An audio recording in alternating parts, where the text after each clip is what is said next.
بسم الله الرحمن الرحيم. الرحمن علم القرآن خلق الإنسان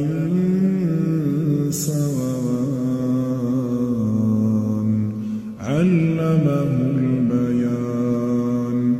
الشمس والقمر بحسبان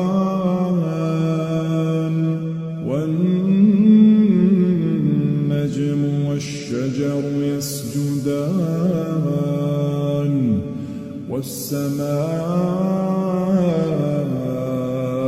رفعها ووضع الميزان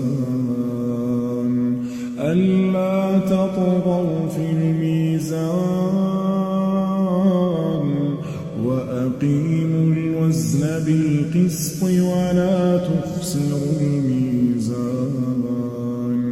والأرض وضعها للأنام فيها فاكهة